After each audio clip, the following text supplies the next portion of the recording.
Welcome to the Meb Faber Show, where the focus is on helping you grow and preserve your wealth. Join us as we discuss the craft of investing and uncover new and profitable ideas, all to help you grow wealthier and wiser. Better investing starts here. Meb Faber is the co-founder and chief investment officer at Cambria Investment Management. Due to industry regulations, he will not discuss any of Cambria's funds on this podcast. All opinions expressed by podcast participants are solely their own opinions and do not reflect the opinion of Cambria Investment Management or its affiliates. For more information, visit CambriaInvestments.com. What does a two-time World Cup winning coach, a Major League Baseball team owner, a top chef, and a luxury fashion designer have in common? They've all been featured on the Active Share podcast. If you're seeking the less obvious and are curious about the ever-changing world and how it affects investing, the Active Share podcast is for you.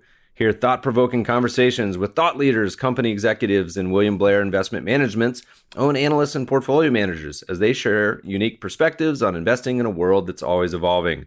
Download the Active Share podcast on iTunes, Spotify, Google, Stitcher, and TuneIn. Hey, friends, we have an awesome show for you today. Our guest is Dylan Grice, one of my absolute favorite market researchers. He's also the co-founder of Calderwood Capital, a hedge fund boutique specializing in orthogonal, niche, and capacity-constrained hedge fund strategies, aka the weird stuff. He's also the author of Popular Delusions, one of my favorite financial newsletters. In today's episode, we kick it off by talking about the end of duration and the headwinds that long-duration assets like stocks, bonds, private equity, and real estate face going forward. That leads us to talk about why Dylan loves the idea of the Cockroach portfolio and what a creature can teach us about portfolio construction. As we wind down, we talk about some esoteric strategies, including mortgage prepayments, cat bonds, uranium, and energy, both of which he wrote about a few years ago, by the way, and even SPACs. Dylan was kind enough to share a few of his letters from Popular Delusions, so be sure to check out the link in the show notes. Please enjoy this episode with Calderwood Capital's Dylan Grice. Dylan, welcome to the show. Thanks very much, man. Great to be here. Where do we find you? Right now, we're in Switzerland, just about an hour outside of Zurich. But we're here right now, based mainly in the UK, but we kind of spread our time between the two. So I've been reading you for a long time, and forever it will be different because I haven't been listening to you for a long time. And now that it's like changing the Google Maps voice or the Garmin voice, like, this isn't an accent from Ohio in the US. And so I'm now only going to be able to read your writings through the lens of this accent. It's like, it's a totally different mindset for me. I don't know if it makes you smarter or less intelligent, but I can't go back. Well, I think, I used to go to meetings, my first ever client meetings. My boss at the time, he would only take me up to Scotland. Of all the clients that we could go to and all the business trips that we could go on, the only one he would take me to for the first 3 years was Scotland. I was only allowed to see the Scottish clients because they were the only ones who had any chance of understanding me. So my accent's a bit smoother now. Hopefully you'll understand a bit more of it. Well, that's some of my people, my heritage. Last time we were traveling over there, I was actually in Ireland, but had run into a couple Meb doppelgangers where it was almost like awkward enough for me. These guys, I wanted to be like, hey, do you see this? But then I didn't want to be super creepy because he'd be there to be like, dude, I don't look like you. What are you talking about? Come on. You're like a poor man's me. I didn't want to broach the topic, but it was so obvious to me. So I love that part of the world. You could definitely pass as a Scot for sure. You got the tartan shirt on.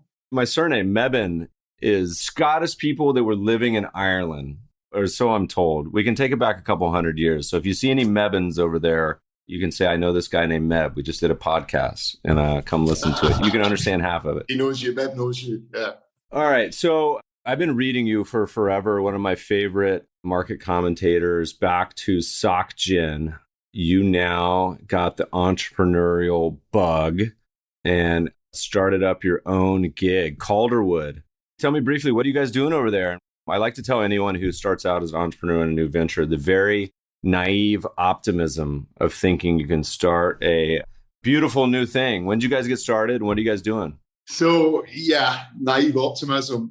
We started it a couple of years ago. My partner and I, fundamentally, we're hedge fund investors. There's two parts to the business. There's a hedge fund, which we manage. We set that up about a year ago. So we're now in our second year of running that.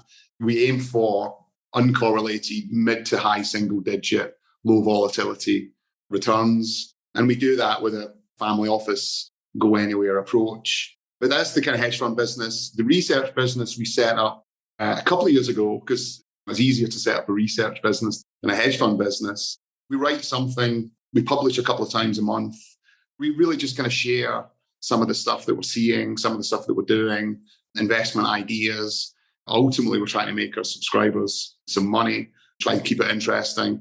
But, it does make us different. I think it's kind of unusual for a money manager to be selling research. A lot of money managers write research as a kind of marketing for promotion, but I don't think many of them are aware of actually sell it and charge a subscription fee. But by the same token, I don't know many research sellers who also run money, run a fully audited, kind of fully tracked investment portfolio as we do. So it does make us quite an unusual setup. We kind of decided quite early on that the two parts, those two businesses actually have done properly, can kind of leverage off each other, can bounce off each other quite well. And so far, that's been the early experience. And they inform each other. The research and writing sometimes in the effort to go down a rabbit hole on one side or the other, it helps the other side. But on top of that, you then share the research and the publishing. And I can't say how many times I hit publish and get probably more feedback and interesting insight, and certainly trolls and criticism, some good, some bad, but actually sort of like a flywheel of that process. So why don't we start, and you guys kind of do this in your writings where you talk about words and actions. Why don't we start on the research side, and then we'll kind of move into the fund strategies side. They may blend, they may go back and forth, who knows? But you guys have been putting out some pretty great pieces we read, and some listeners will put them in the show notes to the extent the crew lets us. There's a few examples online. Why don't we start pretty broad? You guys did a piece a few years ago that I thought was pretty interesting, starting to talk about the death of duration. You talk a little bit about stocks and bonds. I love this description where you're like, from the 1980s till now, bonds have had better performance than stocks have had during the rest of the period. I mean, we're in a world of like zero interest rates. And so telling people that is kind of a crazy takeaway. I'll pass the mic to you. Talk to me a little bit about that piece and kind of how you're thinking about where we are in the world. I mean, yeah, we call it a golden age. It's been a golden age for duration in the bond market. Interest rates have gone from 20% to zero, in effect, over a 40-year period. So, as you said, the total return from government bonds over the last 40 years has been higher than the total return to equities in the previous 100 years on an annualized basis. It's kind of staggering. What's interesting, I think, I mean, there are a number of reasons for that. And I think they've been well kind of discussed. The decline in inflation, the decline in inflation expectations, globalization, central bank independence, et cetera, et cetera, et cetera. And I think all of these things are kind of interesting. But the most kind of interesting, maybe the most practical dimension to this is that this has happened over 4 decades. In other words, that's a full career in finance. And so you have had, I think, this phenomenal tailwind to multiple asset classes. I mean, obviously, corporate bonds and credit markets have had a huge tailwind from the bull market in government bonds, but so have other duration assets. So real duration assets like equities, private equity or venture equity, arguably real estate. All of these things have had this enormous kind of tailwind. They've had phenomenal bull market returns. And I think first, there's a couple of things that I find very interesting. The first is that people think it's normal. people think that it's normal to generate these kind of one-off returns, but they're actually kind of one-off. You need interest rates to keep falling to sustain those types of returns. The second thing is, I think that you get to the kind of destination where it's difficult to see much more upside in duration, but it's certainly easy to see an awful lot of downside. So it's not necessarily a forecast. There's a lot of downside. The interest rates can go up a lot, and therefore there's a lot of downside to valuations at these levels, but it is a stress test. So if you used to say to yourself, well, what happens if interest rates, I don't just mean they go up by 1 or 2% one year in a bad year. I mean, in a few years' time, they're at 5%. And then a few years after that, they're at 10%. And a few years after that, they're at 20%. And who the hell knows where this is going to stop? That type of bear market. What happens then to the valuation of your private equity, your venture equity, your public equity, your corporate bonds, et cetera, et cetera, et cetera? And so what you're kind of describing when you talk about a public equity, a private equity, a venture equity, a real estate. You're actually talking about pretty much all portfolios. And so this kind of end of a duration bull market, if that bull market turns into a bear market, then pretty much all conventional mainstream portfolios are going to be toast. So that was the kind of conclusion. I think that the more interesting question is, because I don't think many people would disagree with that, but the more interesting question is, okay, what do you do about it? And I think that's where it kind of gets interesting. And actually, that brings us back to why we set Calderwood up in the first place, which is to try and kind of solve that problem. All right. Well, let's get the depressing stuff out of the way early. The markets, many traditional performance, something like a US 60-40, but it could even be global, has had a nice run, particularly for the past decade or so, but really for the past 3. You talk a lot about cockroaches. You're quotable. There's a great quote. And if this isn't you, you can let us know. But we attribute it to you as to make good returns in the long run, you need to get to the long run. Thus, the law of the jungle dictates that survival takes priority over reproduction. Survival, we talk a lot about this with startups and fund managers, but also in our world, just like you got to stay in the game. And so you talk about this resilient portfolio being the cockroach portfolio. Tell us a little bit about what that is. And would that be something that you think could survive an environment where the duration bull market maybe not look the same as it has? Yeah, so I think just as a kind of reminder for anyone listening, cockroaches have been around for 350 million years. Everyone hates them, but they're a remarkably successful species, much more successful than we are, frankly, in terms of their longevity so far. Maybe we will last longer, but I doubt it. They'll probably outlive us. So on one level, they're incredibly successful, but they're not smart. They're not particularly intelligent. They're not as smart as we are. They don't have the trappings of intellectual complexity that we have. They don't have iPhones, and they don't have nuclear physics, and they don't have cheese strings and stuff like that. They don't have any. They're just actually very, very simple, straightforward creatures. They don't really know much. And so the cockroach portfolio is based on that idea. Suppose you didn't know anything. How would you build a portfolio? You just don't know anything. Now, on a very fundamental level, if I was to say to you, here's 10 assets, or actually here's 4 assets, I'm not going to tell you anything about them. I'm not going to tell you what their expected returns are. I'm not going to tell you what their volatility is, what their risk is. I'm not going to tell you how they correlate with one another. I'm not going to tell you anything. You have zero information other than there are 4 of them. How do you put together that portfolio? The answer is you just say, well, put 25% in each one. So if you don't know anything, that's your starting point. So the cockroach portfolio kind of takes that approach to weighting. What are the asset classes? Well, we don't want to take any bets on inflation versus deflation. So we have a blend of nominal and real assets. The nominal assets are cash and government bonds, or actually bonds, corporate credit as well. The real assets are gold and equities. We also don't want to take a view on duration. So we've got zero duration, i.e. the gold and the cash, and we've got long duration, which are the bonds and the equities. And so we've got every single possible outcome covered with minimal information content. In other words, it's a know-nothing portfolio. You don't know anything about anything. And that's what you put your portfolio together that way. And what you find is when you run this portfolio, you rebalance it each year, you have a higher Sharpe ratio than the 60-40, higher Sharpe ratio than the equity portfolio. It's not done as well as equities during this bull market, but it absolutely trounced equities and bonds in the 1970s. It's robust to different regimes. And like the cockroach, it's not very clever, but it's incredibly robust. It's incredibly successful. This is actually the portfolio. When friends come to me, kind of successful friends who've been kind of lucky enough to have some financial success, to make some money, they're not financial people. They might be kind of tech people or industrialists, restaurant owners or something. They ask me for my advice, and this is what I give them. I say, this is all you need. You can do it with ETFs. You can do it for a few basis points. You just tell your broker to rebalance each year. You don't need to know anything. It will do better than pretty much 90% of other portfolio solutions out there.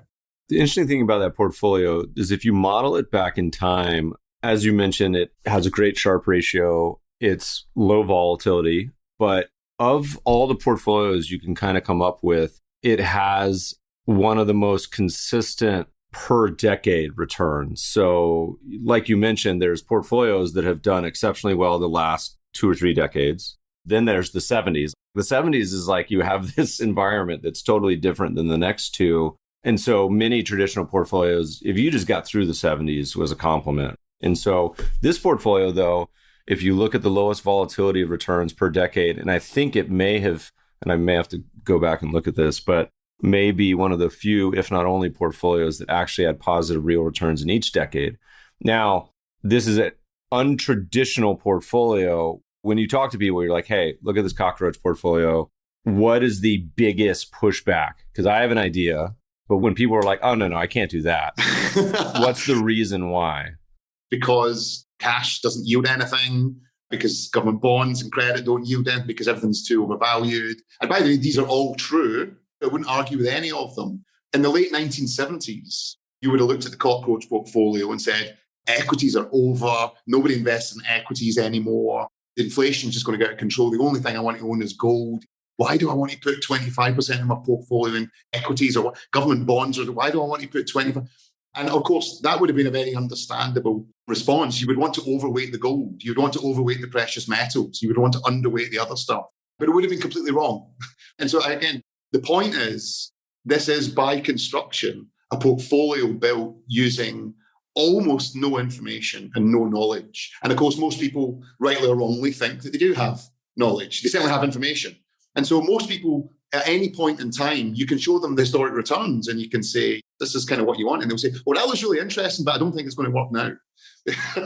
Yeah, I mean, like when I think about it, if I was going to go to a happy hour today, it's the NCAA championship basketball in the US. So Carolina's playing Kansas. And I go to my friends and somebody is like, hey, Meb, game hasn't started. What's going on in the markets? What should I do with my portfolio? And I was like, you know what? You should put a quarter each in cash, bonds, gold, and stocks. I guarantee you their first reaction would be, there is no way I'm putting 25% in gold, unless the person was A, Canadian, or B, Australian. So rest of the world, normal people, they say, no way am I going to put that much in gold. And then B, there's no way I'm only putting 25% in stocks. But it's funny because, as you mentioned, a lot of that has to do simply with sentiment tracking price. And so we did a Twitter poll and I said, how much do you have your portfolio in real assets? So that encompasses not just gold, but any other commodities and perhaps tips or real estate. And the answer was less than 5%. People just don't have any. And so depending on what's going on in the world, obviously that sentiment changes. But I guarantee you, if you were to go to Switzerland on the slopes and sit on the chairlift and say, hey, this is what I think, my guess is those would be the two things. Not enough stocks, way too much gold. Yeah, I think that's true. I mean, Switzerland is a bit different. Everyone kind of loves gold in Switzerland. Yeah, that's fair. But yeah, I think it's one of the problems when you're trying to talk to people about what maybe a portfolio solution looks like. Because what's your objective? What are you trying to do? If you're trying to maximize your returns, full stop, nothing else, you just want to maximize your returns, then it's kind of hard to argue against equity, really. But who wants to put 100% of their wealth in equities? If you flip that back, do you want to put 100%? In fact, actually, over the last 10 years, they've barely had a 20% drawdown. You could leverage it twice. You could leverage your equity, but why don't you do? And obviously, most sensible people will say, well, no, I don't think that's very smart. They say, why don't you put 100% of your equity, of your net worth in equities? Well, I don't want to put 100%. So people already intuitively have this notion that they want a diversified portfolio. They want a portfolio solution. But when you put a portfolio solution in front of them, they get drawn towards equities, especially when equities have been on this kind of bull run. As I said at the beginning, I think an entire generation or 2 or 3 generations who've only really known a bull market and duration assets, including equities. And I think history tells you that it's not the kind of standard way things go. So we use the Cockroach almost like it's a kind of internal benchmark to compare it to what we are doing in the fund. But we also, we provide a portfolio solution. We believe in quite radical. Dylan, see, I got to interrupt you because this is a poor decision. And let me tell you why. If you've learned anything about the money management business, is you cannot pick a good benchmark. Like that is a good portfolio. You need to pick something much easier to beat, like just T-bills or government bonds. Like a benchmark like the Cockroach portfolio, that's like a high bar. Like you need to set something much easier, something simpler. You can't pick Sharpe ratio of 50 and above for benchmarks. You got to T-bills. Come on, man. Well, ultimately, we should be able to be a cockroach portfolio. What we do at Calderwood, we should be able to. And the reason for that is because we think we do know something. And so the returns that we should be able to generate for a balanced portfolio solution, they should be higher. I mean, yes, yes, we could choose cash. Cash is a good benchmark right now. But I think if we're not beating a kind of cockroach portfolio over a kind of 3-year period, then maybe we don't deserve people's capital. Maybe we don't deserve to manage that money. Altogether too fair and honest, but accurate. I was reading one of your quotes that you kind of just referenced a minute ago when you were talking about this duration and said what rose furthest in the golden age, government, corporate bonds, public equities, private equity, venture, and real estate will fall furthest in its passing. We've seen over the last year, despite the fact that market cap weighted, particularly with the US, has kind of been resilient, but a lot of the froth has started getting woodshedded, whether it's the SPACs or the expensive names. We were on Twitter and we said this could be one of these scenarios where you blink and a lot of things are down 60, 80%. But you write about a lot of fun and esoteric ideas. Well, what most would consider esoteric. I am attracted to many of the same ones, and we'll touch on a few.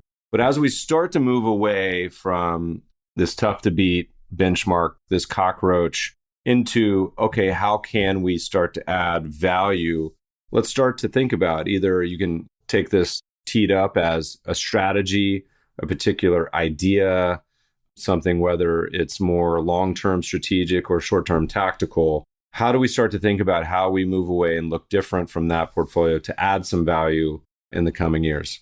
I mean, the first thing, you have to decide what you want from your portfolio. And that's a function of two things. Frankly, it's a function of your age. The older you get, the less volatility you want to take, the less risk you want to take. I think everyone kind of knows that. But the second thing is, you got to understand, I think the barbell is the right way to think about your portfolio. In very simple terms, there's going to be two parts to the portfolio. There's going to be a core part, which is kind of safe and steady and compounding and dependable with kind of visible, hopefully visible future returns, but probably not particularly sexy returns. So kind of a stable compounder. And then you've got the second part of the portfolio would be your more kind of racier stuff. Maybe your kind of venture, maybe your crypto, maybe your friend's restaurant or something like this. I don't know. You've got to decide which part of that barbell, which side of the barbell you're on. And what we do, we're very much in the kind of core stable return generation part, the kind of dependable returns. So I said we aim to generate uncorrelated mid to high single digit low vol returns. If people want to go for a 5 or a 10x on their investments, which I think is absolutely fine, that's a very particular part of your book. That would be more the kind of venture, riskier stuff. Most people don't want their entire portfolio to be like that. So we're at that more kind of core dependable part.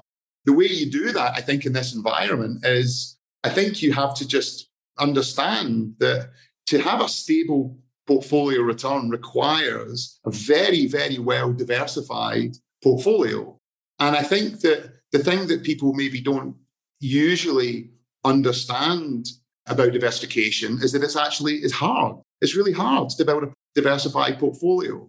It's not a trivial thing to do. Because if you're really looking to diversification, if you're really looking for diversified return streams, what you're actually saying is you want your return streams to be fundamentally different from one another, which means that you're doing things which are fundamentally different from the main one, which is equities, which means that, well, if you're fundamentally different, you're fundamentally contrarian. So if you want to build a fundamentally diversified portfolio, you have to be contrarian.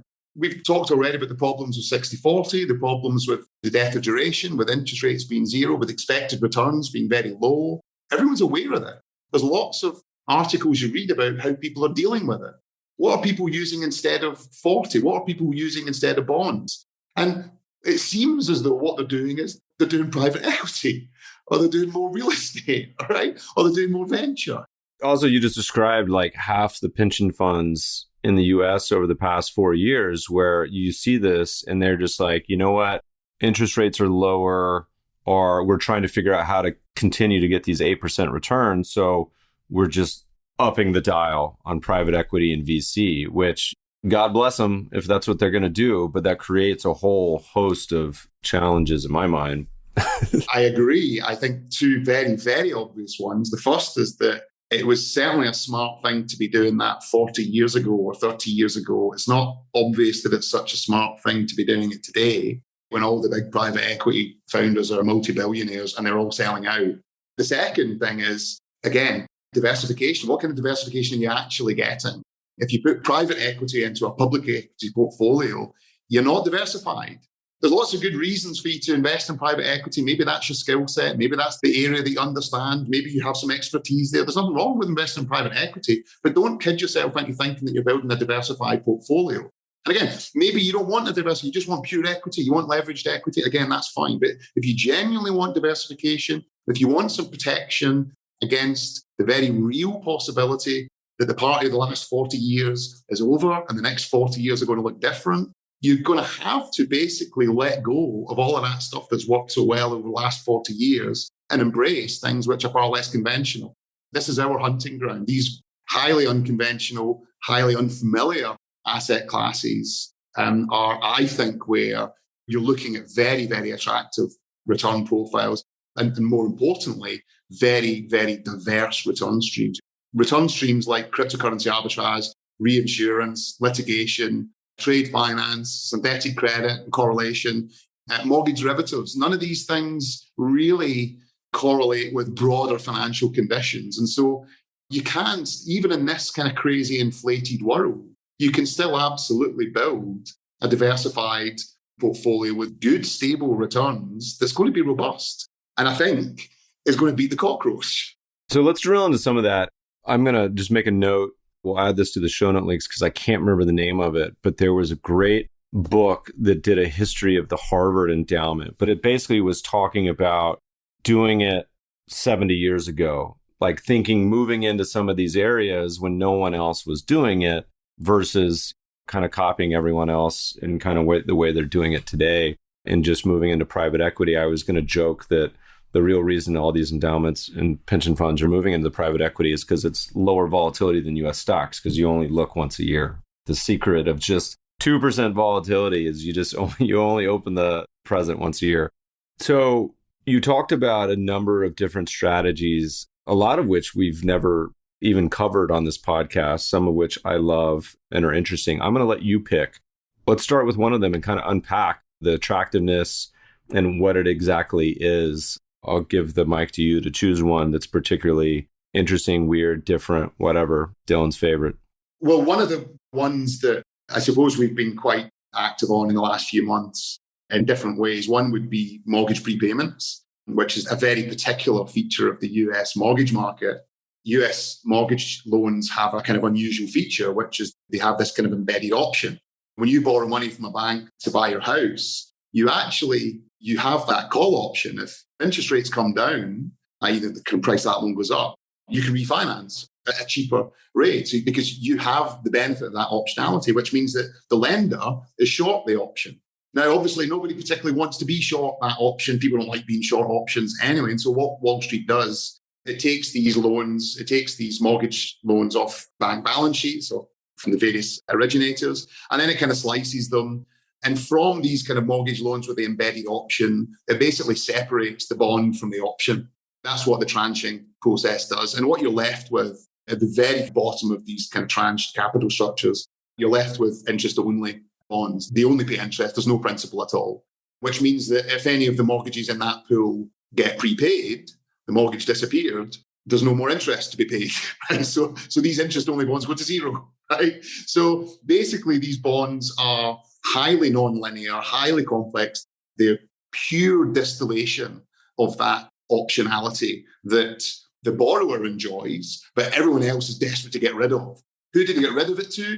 They got rid of it to a handful of specialist hedge funds. Now, the interesting thing about that, and one of the things we like about the space, is obviously nobody wants to take on that kind of optionality. So if someone is going to take it on, they have to get paid for it. So that's the first thing. There is a fundamental, identifiable, understandable risk premium that we're being paid to take here. The second thing is actually hedging such a weird bond with very strange characteristics of negative duration. For example, when interest rates go up, some of the prices go through the roof. When interest rates come down, they can go to zero. There's very, very deeply embedded convexity. It requires a certain amount of expertise to be able to hedge that type of product. And so again, you have to get paid for that. When we're looking at this space, we're looking at these managers. What you see is an identifiable risk premium. It's pure prepayment risk. And prepayment risk generally, it doesn't correlate with the other risks in the book. So that's one area that we did a kind of deep dive. We wrote about it in Popular Delusions. In Popular Delusions, we try to share our thinking. So we write about a lot of the stuff that we're doing in the fund. By the way, we also write about a lot of stuff that we're not doing in the fund. We're just interested. We've written about uranium, about oil, about Irish banks, stuff like that. But we've written a lot about mortgage prepayment. You should have put those in the fund because they both did great. Yeah. I mean, uranium in particular has been a fascinating place to be. Still is, actually. I mean, yeah, we've got a very kind of diverse subscriber base. We have kind of private individuals, high net worths. We also have institutions, hedge funds, allocators, endowments. So we cover a lot of ground in the research. So you need the Calderwood base low vol, easy peasy fund, and then the Popular Delusions bananas fund over here. There you go. Yeah. Actually, you're not the first person to suggest that. A number of people have explicitly said, can we have a fund that is focused on some of these kind of more opportunistic ideas? And the answer is that we definitely want to do that. But you fight one battle at a time. We're getting this fund kind of established. We're getting the research business established. But that's certainly something that we'd kind of be looking to do probably in a year or two from now. And so winding back to this sort of prepayment trade you're talking about, I mean, is the only real way to express that is allocating to a fund manager that is specifically targeting that idea? I mean, you can't really play that through anyway in the public markets, right? Yeah, no. I mean, this is quite esoteric. It's a fascinating world, but you certainly couldn't do an ETF and these types of things because there's just not the right liquidity in the underlying instruments. A lot of these things are marked to model. A lot of these instruments are the instruments that were blamed for, and they're part of the complex, the mortgage derivative complex that was blamed for blowing up the financial system and during the GFC. So these are not trivial things to be dealing with. And frankly, I certainly wouldn't blame mortgage derivatives for the GFC, but I would blame people trading them who didn't understand them, right? So people shouldn't be doing this stuff if they don't understand it. And as I said, one of our core kind of philosophies really is that just because it's unfamiliar or just because it's unconventional doesn't necessarily make it risky. And when you really, really dig into some of these areas, you surprise yourself. You realize, actually, this is okay. This isn't rocket science. By the way, sometimes you dig in and you just say, I don't understand this at all. You wash your hands and move on to the next one. But with mortgage derivatives, I said, we got comfortable. We got comfortable with the opportunity. It'd been a very interesting opportunity. Spreads had ballooned. And late 2021, pretty much every single credit spread, corporate spread, sovereign spread was at record tights. And it was very difficult to find a market where spreads had really widened. And the one market where spreads had widened was mortgage prepayment. And that's because during the pandemic, basically, everyone had been prepaid. People were sitting at home. Suddenly they had time to do admin.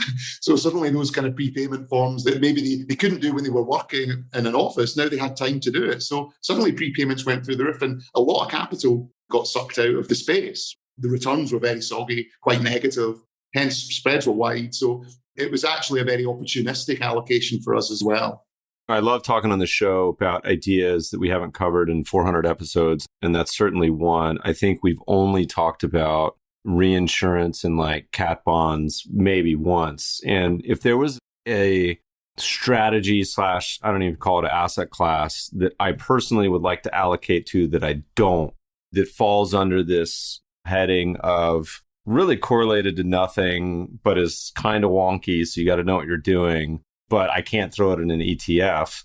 Maybe give us just a kind of brief overview of how you guys think about that space. Are there any particular areas you think are more attractive or scary that people should avoid? Yeah, I think it's lots of very interesting things about that space. There's also a word of caution, kind of go through a couple of those now. So in terms of an entry level into the world of the unconventional, by the way, I should also say all we really do is liquid stuff. So we don't do closed ends. So we've said no to things like theatre royalties, pharmaceutical royalties, precious metal royalties, because these things are typically 10-year locks, 15-year locks, closed-end structure. we're just not interested in, right? I certainly don't like to lock my money up for 10 years. So we like to keep it liquid. Maximum liquidity would be 1 year. So that is insurance-linked securities. And there's different types of insurance-linked securities. Cat bonds would probably be the entry level because they're just like ordinary bonds. They pay you a coupon and you get hurt if there's a default. The difference is that the bonds default when there's an insurable event. For example, a hurricane or an earthquake. The great thing about that is it's actually easy to understand the return profile. It's a bond. That's all it is. The fundamentals of that bond are very interesting for two reasons. Firstly, the default event does not correlate with defaults which are caused for economic reasons. Generally speaking, an earthquake or a hurricane is going to be independent from a financial market collapse. So you've got meteorological risk and you've got geological risk. And those two things do not correlate with financial risk. So that's already a win. You should already be interested at that point. The second thing is that cat bonds and actually just generally insurance-linked securities, they are short duration. They're priced off LIBOR. So you've not got a fixed income security. Yes, you're short vol in a sense. You're short weather vol and geological vol. But that vol, like equity volatility, it gets repriced after events. So if you're in it for the long haul, you will make the risk premium for underwriting catastrophe risk. And something that we like about the space, just like the mortgage prepayment story, when you understand what prepayment risk is, you can see why that industry has to exist, why there has to be a return. Someone somewhere has to be willing to wear that prepayment risk. And if they're not, there's no mortgage market. So it's absolutely essential, ultimately, that these funds make a good return, make profits. It's exactly the same with reinsurance. If you're underwriting someone's house being wrecked by a hurricane, obviously nobody wants that risk on their own balance sheet. So you're taking it on your balance sheet. So obviously you're going to get paid for that. It's a very identifiable risk premium, which is absolutely not the equity risk premium. There's no duration involved. You're basically along floating rate instruments. It's priced off LIBOR. So if interest rates go up, you're going to make even more of a return. Again, you're insensitive to any bear market in duration. I think that reinsurance is a great place to kind of dip your toe into unconventional assets. You've got to remember, reinsurance markets are older than equity markets. As soon as you had trade, you had people worried about what would happen if they lost their cargo, what would happen if their wagons were attacked by bandits, or if their ships were lost to sea. So when you see the growth of international trade, which you see like 4,000 years ago, you see the growth of insurance markets. So insurance predates equity. So there's nothing actually particularly exotic about it. Once you get into it, you can see, actually, why don't I have some of this in my portfolio? This stuff's easy. Yeah. We got to talk about uranium since we referenced it. Not only that, I think it's a quadruple. Uranium stocks are a quadruple off the bottom, at least uranium as well. You know, we wrote about this. My problem is my timing is always horrible. So I wrote about this back in early 2017, I think. I'm like a fly that just gets attracted to markets that have been completely impaled. And so going back to our first book, we used to talk about it's fun to dig around in asset classes or industries, either A, that have super large drawdowns, so like 80, 90%, but also that have like multiple down years in a row. And you've seen this a few times where you have an industry in the French Fama data set that goes down like 5 years in a row or something, where everyone's just vomited. Everyone possible who could own this has now vomited it out. Uranium was certainly fitting this category, as were many energy and ag stocks and commodities over the past decade. It's a little different talking about that today. But walk us back. What was your thesis for uranium? Was it just hated, or was there a fundamental backdrop? And give us an update to today. A bit of both. We kind of first got interested in it around about 18, 19. And the idea was really twofold. The first was that it was just a very classic bear market in commodities. Commodities, as we know, are phenomenally volatile, phenomenally cyclical, and kind of interesting markets. But the whole Fukushima thing really kind of smashed the uranium mining industry and the nuclear industry more general. And this was coming on the back of just a slow bursting of the commodity bubble. I think at the peak of the commodity bull market, I'd have to go back and check my numbers, but I think kind of 2008-ish, mid-2008, the market cap of the uranium sector was like maybe 150 billion. When we were writing about it in 2019, it was 7. Oh my God. Right? So that's kind of interesting already. And obviously, when you actually looked at what the companies were doing, the mining companies, they'd all cut production. They were all mothballing mines. There was no capital at all going into new projects. It was quite the opposite. Cameco even mothballed their mines to buy in the spot market because Cameco was saying, look, we can buy it cheaper. Didn't make sense to sell our stuff in the ground. Why would we mine our stuff in the ground and sell it at spot price? Why would we do that? It doesn't make any sense. All the kind of soft signals that this was just like a deep bear market were there. There just wasn't enough capacity to supply the kind of run rate from the utilities. So that was what kind of got us interested. The second thing was also, as we kind of dug more into the whole energy story and the energy transition story, and we got kind of front row seats in this in Europe because of the German response to Fukushima. They basically just shut down all that nuclear stations and went renewables. They went into wind and into solar. And it was a total disaster, right? It was actually a joke. It's almost laughable just how comical this was playing out. Electricity prices went through the roof because what they found was solar and wind, they're just not reliable. So you had this intermittency problem. So when there was no wind or when there's no sun, Germany was importing its electricity from the grid, from France, which is all nuclear. The whole thing was just incredibly short-sighted. And I think that you've seen the same thing in California. And so there was this narrative in the kind of investment community that nuclear was over because Germany was shutting down their plants and Sweden was shutting down their plants and California was shutting, et cetera, et cetera. Whereas actually when you looked over in China and in Russia and in India, the pipeline in nuclear power plants was off the charts. There was just a huge demand for nuclear. By the way, this is long before the Russian invasion of Ukraine, long before this sudden need for energy security, long before people had realized that Putin actually, not only could he shut off European gas, but he would. And so I think that this very favorable macro optionality, if you like, of some kind of nuclear renaissance was kind of icing on the cake. So the real story was just that you had a commodity market on its knees, that it was very, very short of capital. And the kind of higher level story is that if there's a nuclear renaissance, this stuff just goes crazy. And I think that's probably what you're now starting to see. Well, you certainly had the events of this year starting to refocus everyone's attention. But it's interesting, as you talked, I heard you mention this in one of your pieces, and this concept of narratives and what sticks in people's brains. People, historically, this concept of nuclear feels very scary. You hear about the accidents, and you've mentioned in your pieces where it's almost like the very beginning of a discussion, and you say, okay, I'm just going to blind these asset classes. It's like if you were to do a chart and be like, all right, I'm going to blind these sources of energy, and the deaths attributable to each. You had a reference in one of your papers about hydro. Tell us about that. And it's just funny how the narrative sticks. It's so weird. I mean, it really is.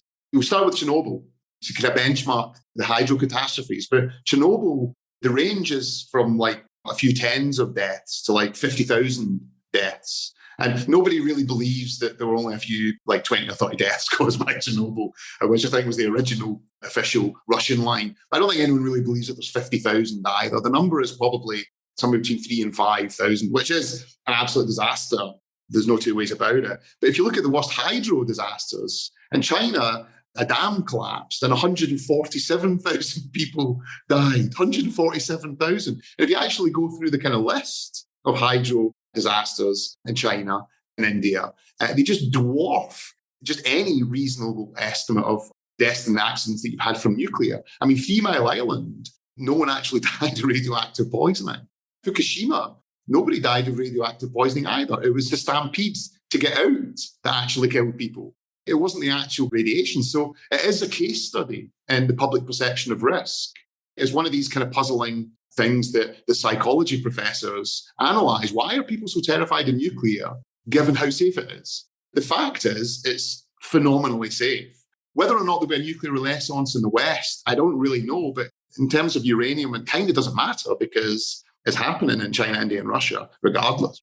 Yeah, so I think market cap of uranium right now is probably closer to 50 billion. So you're well off those lows, those bear market lows. But I think that when you've had a 10-year bear market, I don't think that the subsequent bull market is over after a year. So I think that you're still kind of in very early innings on this.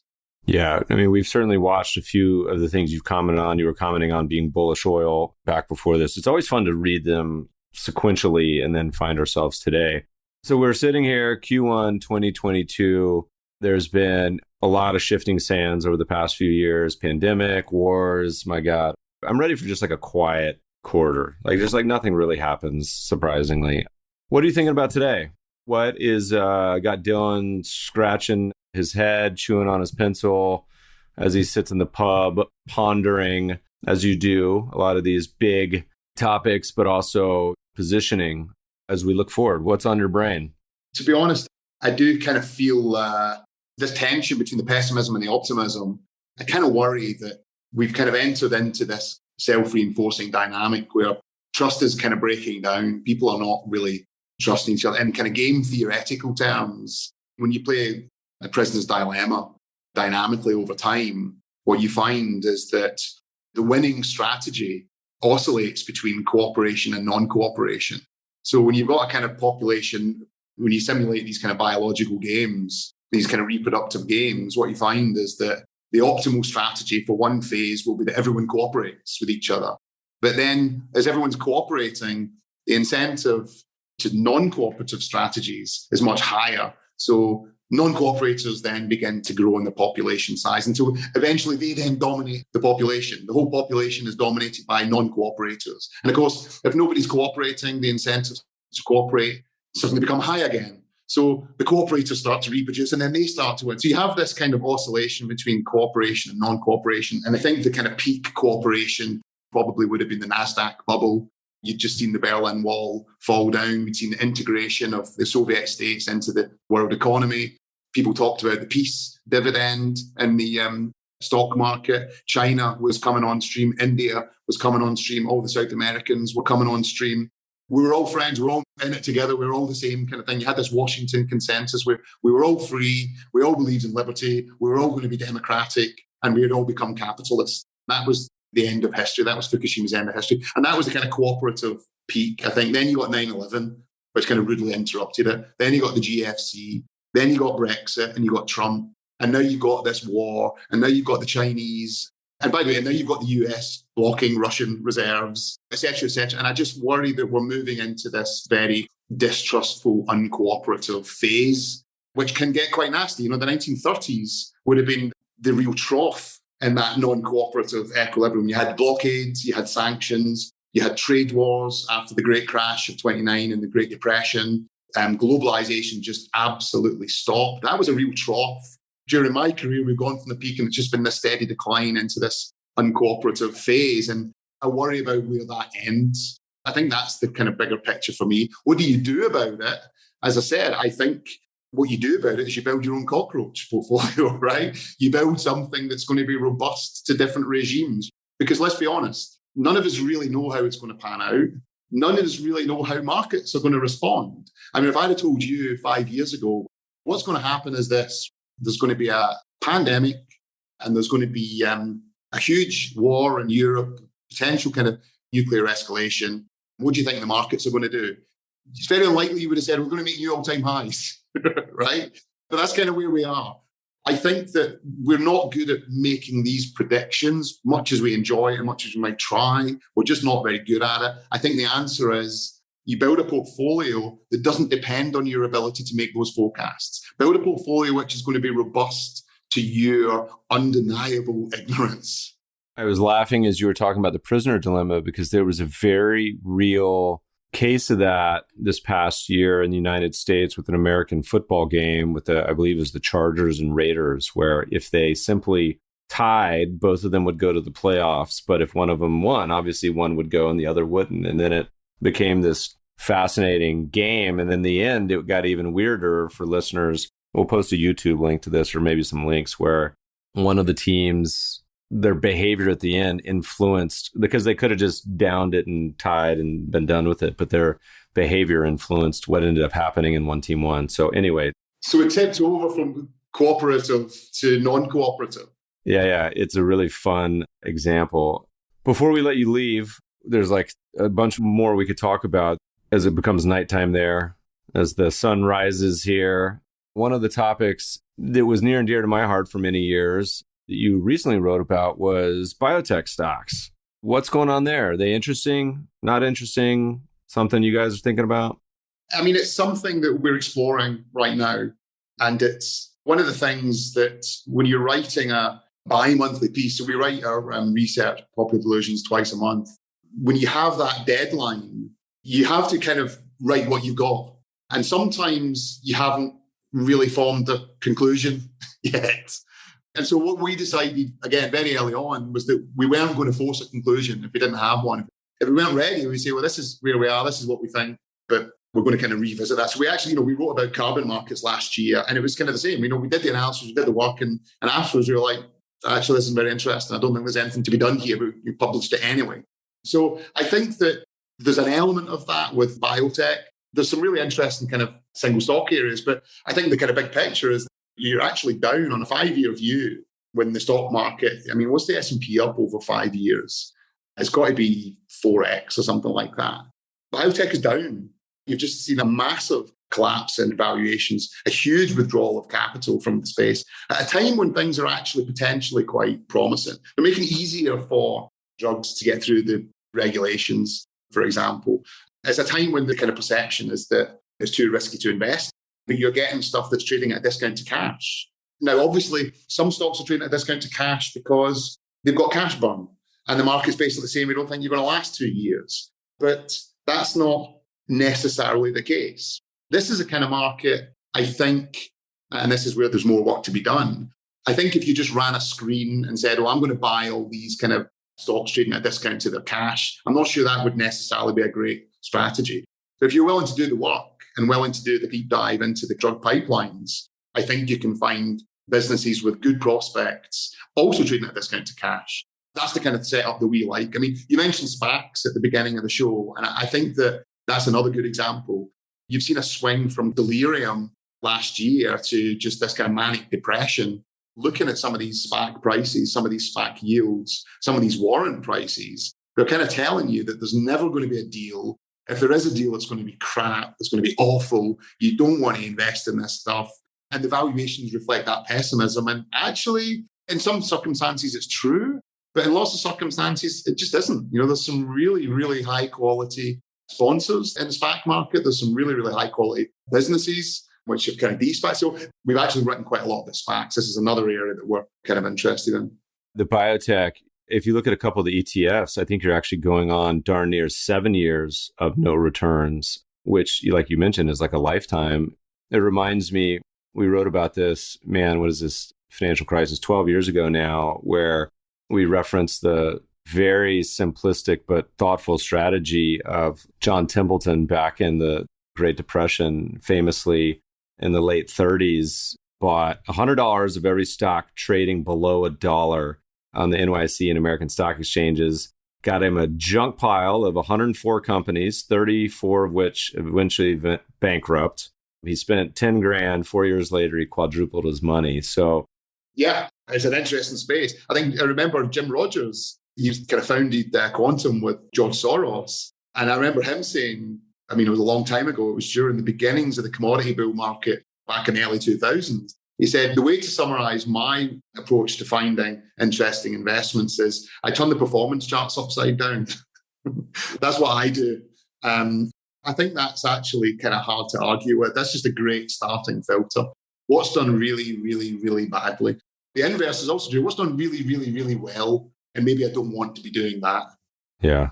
As you look back on your career now, what's been your most memorable trade? Anything come to mind? Investment, good, bad, in between? All of the above.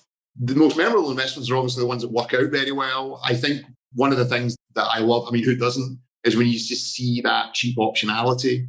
I always kind of feel that you see that most clearly when, again, Jim Rogers said once, he waits until there's something valuable just sitting in the corner and nobody wants it. And he just kind of wanders over and picks it up. And those kind of rare times when you really, really see something that you feel that nobody else sees. So in other words, everyone thinks you're an idiot and they all know why. They will tell you the 100 reasons why this is the dumbest thing they've ever heard. And I think that the best investments I've made have been those kind of setups. One was actually a commodity business, an iron ore miner in the early 2000s. This is when I was a prop trader. It was called Fortescue Metals. I don't know if you know that stock. It was founded by a guy called Andrew Forrest. It was a kind of busted junior mining story, really, because the Chinese were supposed to be funding this mine. Andrew Forrest, the entrepreneur, had found a ton of iron ore in Western Australia. The Chinese were going to fund it. And then the Chinese changed their mind and pulled out. And the stock price just completely crashed. And it was literally trading at a few pence. I think it was trading at 45 cents, Australian cents, when we picked it up. It's one of the biggest iron ore deposits in the world. Why did no one want to touch it? Because this guy, Andrew Forrest, in Australia, had a very bad reputation. He was probably too good of a salesman for his own good. I think 10 years earlier, he'd found this huge nickel deposit, which was generally perceived to be uneconomic. But he figured out this new technology for leaching this nickel in an economic way. And he raised a ton of money from the financial industry in Australia, a lot of pension funds and endowments. And it turns out this technology didn't work. So he couldn't get the nickel out of the ground. Anyway, so what happened 10 years later when the same guy kind of pipes up and said, oh, look, I've got this iron ore deposit, guys, go fund me. And the whole community just shunned him. They were not touching you ever again. So my kind of view was basically that there was this huge commodity bull market. It was a massive iron ore deposit. It wasn't a complex deposit at all. The reason why it hadn't been funded yet was because this guy had a terrible rep in his domestic market. But eventually it would get funded. By the way, we were also sitting at a bank. So I was kind of trying to say to our capital markets desk, listen, why don't you just help arrange a $100 million loan for this guy? We'll take all the equity and then, bingo, happy days. They didn't do that. Unfortunately, what they actually did do was shut down the prop trading desk. But I actually had quite a lot of that PA. And my father actually had quite a lot of that PA. And it went from like 45 cents to, I think, something like $18 after a split. So something like 180 in kind of old terms, So that was my first kind of big win, really.